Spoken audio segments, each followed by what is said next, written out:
Hi, this is the first video in the reinforced concrete series, and I'll be briefly introducing what reinforced concrete is and what is the role of concrete and steel in the reinforced concrete structures.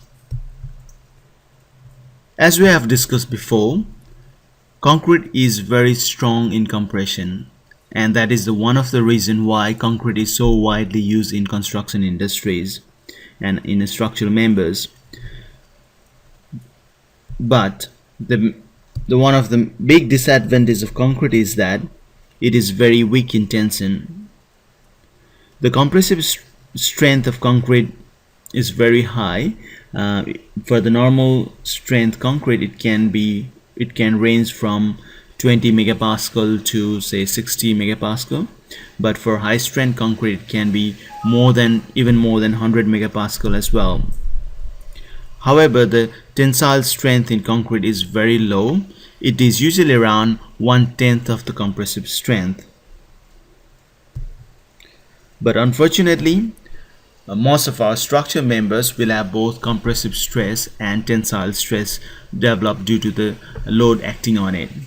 For example, let's take an example of a beam, simply supported beam, subjected to transverse loading.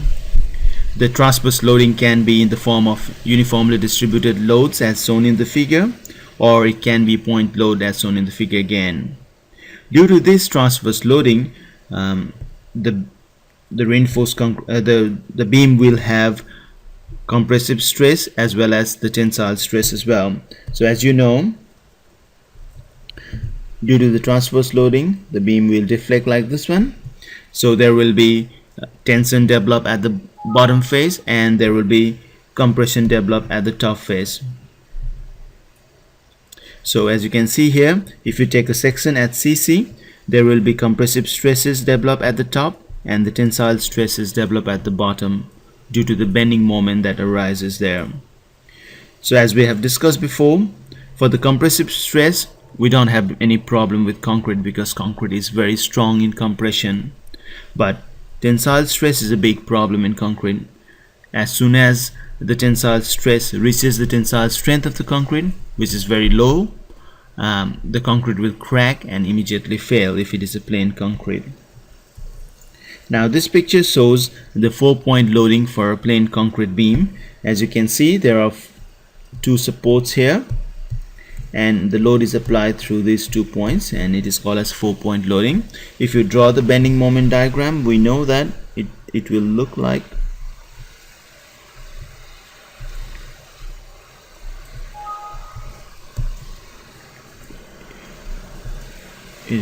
this.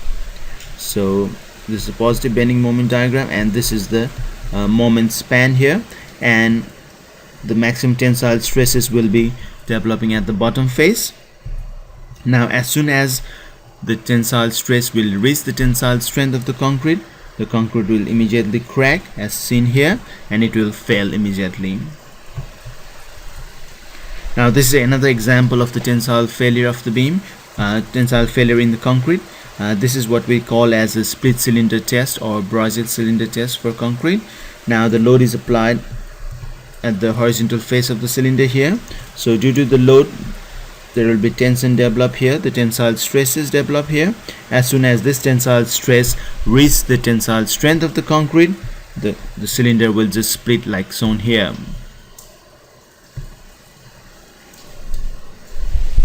So the plain concrete fails immediately after it reaches its tensile strength. Now as we discussed before, most of the structure member will develop both the compressive stress and tensile stresses, and as this tensile stress will exceed the tensile strength of the concrete will fail. The plain concrete will immediately fail. So a very clever solution to solve this problem is to introduce a reinforcing steel in the tension region. As you can see in this figure, if we put a reinforcing bar in the tension region, what it does is that once the tensile stress in the tension zone reaches the tensile strength of the concrete, we will see a minor cracks coming here in the concrete. As soon as the cracks appears, this tensile stress will now be transferred to the steel now.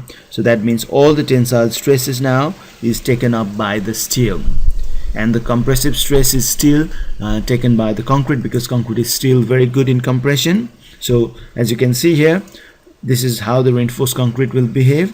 All the tensile stresses will be taken by the steel, and all the compressive stress now is taken by the concrete as before as well.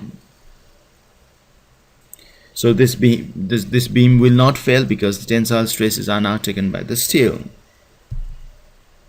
So as you can see here, these are the tension reinforcements provided in the concrete section. So having the tension reinforcement or the tension steel, it provides tensile strength to the structure, to the reinforced concrete member. And also, as you know, this steel is very ductile, so it provides the ductility to the structure as well. However, the steel is vulnerable to corrosion, and also steel members are usually small in section, so it can buckle in compressive loading, and also when subjected to heat it can lose strength as well. So these are the disadvantages for the steel. But when we combine the concrete and the steel, we get a very good construction material called as reinforced concrete. And these two materials, the concrete and the steel, complement each other very well. As we discussed before, concrete is very strong in compression but very weak in tension, but the steel is very strong in tension and also strong in compression as well. So all the tensile stresses that develops can be taken by the steel now. And also the steel is vulnerable to corrosion and heat damage, but if we cover the steel with the concrete, it can prevent corrosion and fire damage or heat damage in the steel as well. So the steel and concrete complements very well with each other, and it gives us a very good construction material, which we call it as a reinforced concrete. And also, as concrete is very cheap and all the raw materials required for the concrete is widely available, so the reinforced concrete is a very cheap construction material and a very versatile construction material as well.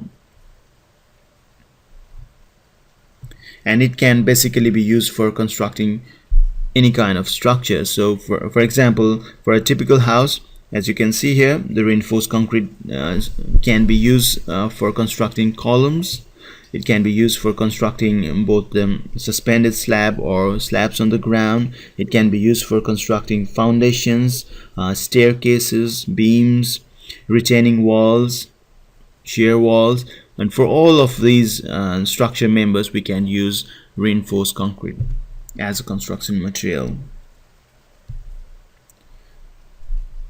Now let's go a little bit into detail about each of these components of the reinforced concrete. That means first let's look into the concrete, then we'll look into the reinforcing steel as well, the material properties of these two materials. Now looking into the concrete, as we said, the compression strength of the concrete is the main advantage. So the compression strength we measure it as at 28 days is taken as the standard test, and it is specified as nominal strength of the concrete. When we prepare concrete by mixing cement, sand, stones and water, as soon as we mix cement and water, the hydration reaction takes place and it will start to gain strength. This strength gaining process will go on for quite a long time, but will take 28 days as the standard for measuring the nominal strength of the concrete, because by that time most of the strength of the concrete has developed. And we use characteristic compressive strength that is denoted as FC- for all of our design calculations. Now if we test say hundreds of concrete cylinders, we subject to compressive force and test the compressive strength of the concrete, we'll see a very varying strength from these cylinders, because concrete is a mixture of different materials and it is very hard to get the same strength from all these different cylinders. It is most likely that If it tests a large number of cylinders, your compressive strength that you get from this large number of cylinder tests will be following this normal distribution pattern. Some cylinders might be giving a very high strength. So for example, in this curve it's around 55 megapascal. Most of the majority of cylinders say will fail around 40 megapascal, but there will also be some cylinders that might fail at the very low strength, that is 25 megapascal, will have only very low strength. So now the question is, which strength should we use for our design calculations?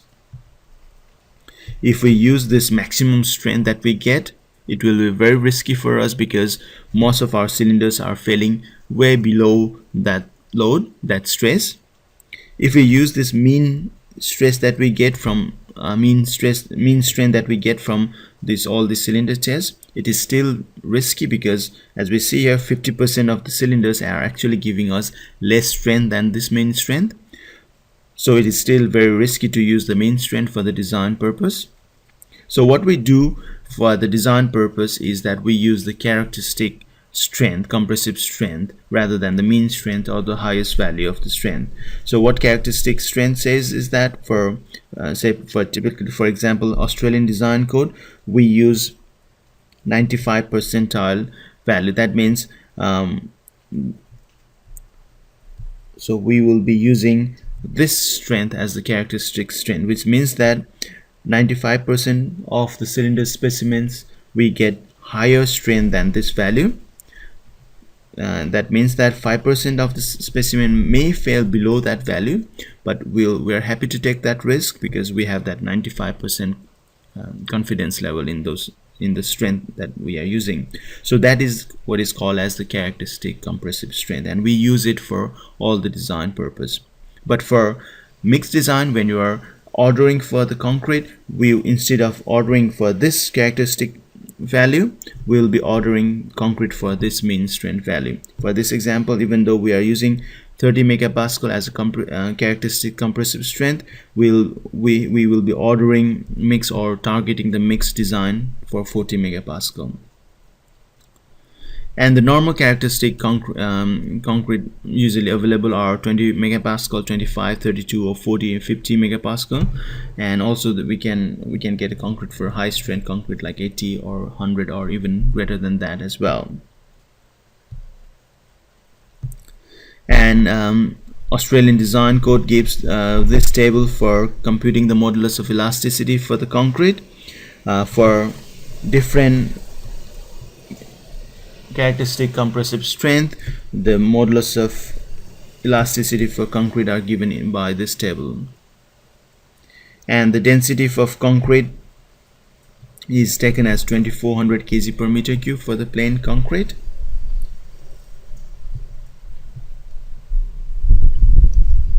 This graph shows the stress strain curve of compressive stress strain curve for concrete cylinders. Now this is for the different compressive strength cylinders. For example, this is the curve for 20 megapascals strength concrete, and this is the curve for 100 megapascal concrete cylinder. Now we can see that as we increase the compressive strength of the concrete starts to become more brittle. That means as soon as we reach the maximum strength, the concrete will fail abruptly.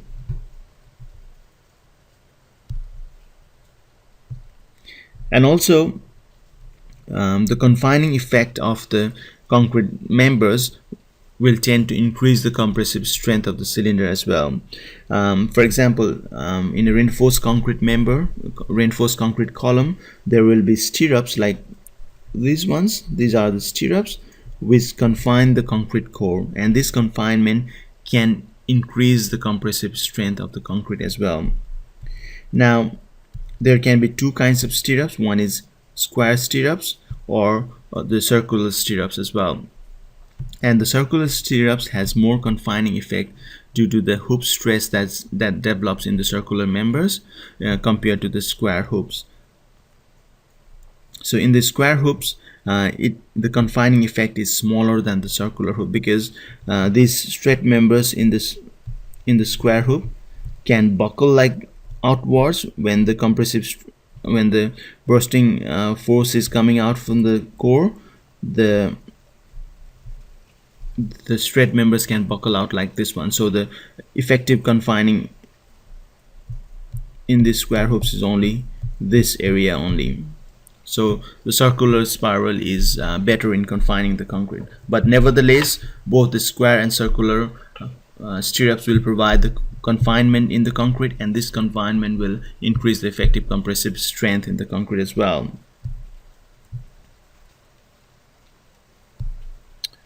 And for example, comparing these two columns, in this column the distance between the stirrups is higher than this one. That means this one has higher confinement,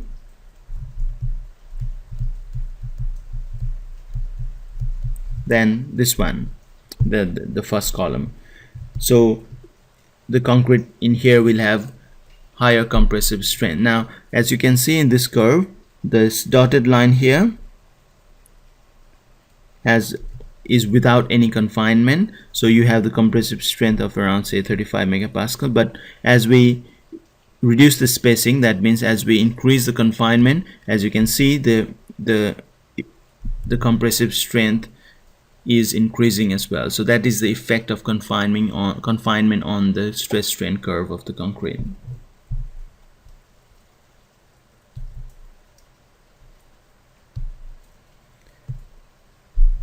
Now regarding the tensile strength of the concrete, as we discussed before, the concrete is very weak in tension. That means it has a very low tensile strength, which is usually around 1/10 of the compressive strength. Tensile strength can be obtained from the empirical formula from the compressive strength itself. As you can see, the tensile strength is given by this empirical formula in Australian Design Code by clause 3.1.1.3, and it can also be obtained from direct tensile test or other tests that we'll be discussing later on. Now coming to the reinforcement steel. Steel is usually used as the reinforcing material to take the tensile stresses in the concrete sections, and most of the steel that we use in the reinforced concrete members are deformed bars, like these first three. In the deformed bars, we have this deformation in the bar that will improve or enhance the bond between the steel and the concrete, and these are the plain bars, but the bonding in the deformed bar are much better than that of the plain bar.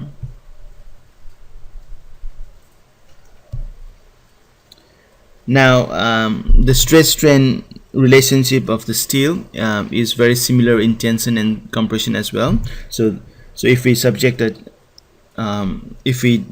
a reinforcing steel to tension force, the stress will first increase linearly with strain, and this is the linear part or the elastic portion of the stress strain curve for steel, and at certain point the steel will yield, and that is called as the yield point, and the corresponding stress is the yield strength of the steel, that is FSY, and the corresponding strain in that particular point is the yield strain in the steel.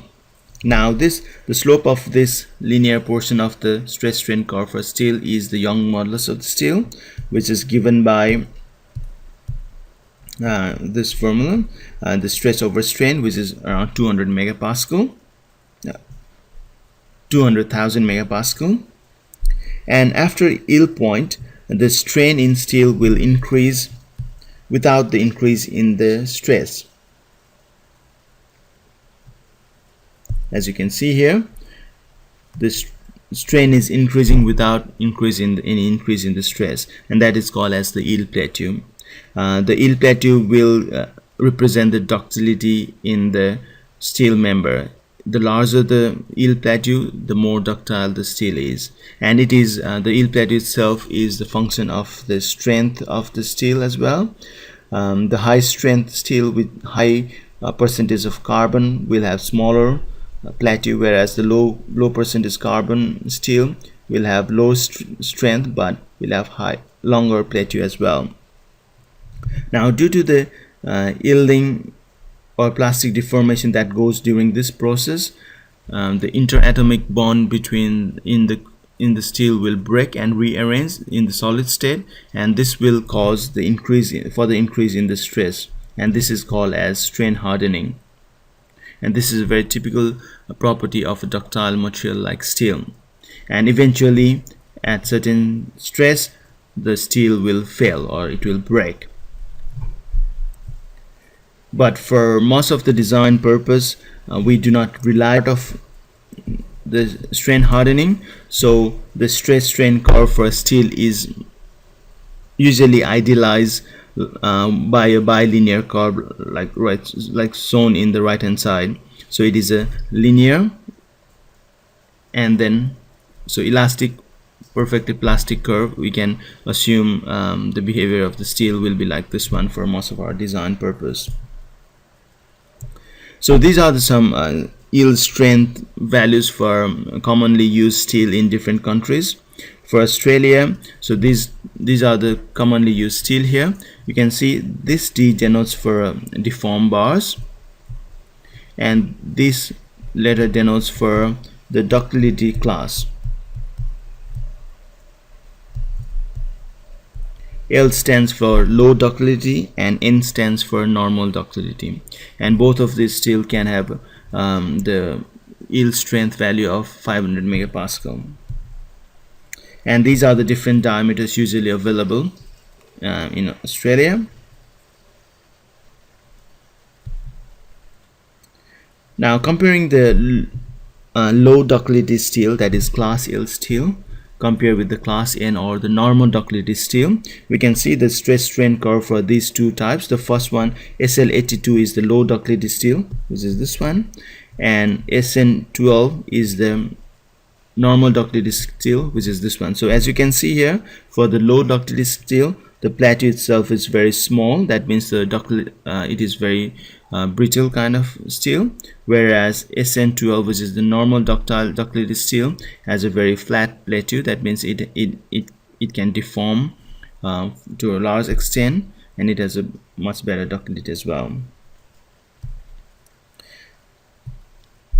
And instead of reinforcing steel, we can use different other materials as well as a reinforcing material. For example, fiber reinforced polymer, as shown here, can also be used as the reinforcing material. Some of the big advantages of using fiber reinforced polymers are that it doesn't corrode, and it has a high tensile strength as well, and it is very light, and it provides the electrical and magnetic neutrality as well. But the big disadvantage is that even though it has a very high tensile strength, it is very brittle material compared to the reinforcing steel. So it cannot provide the required ductility to the steel, to the reinforced concrete members.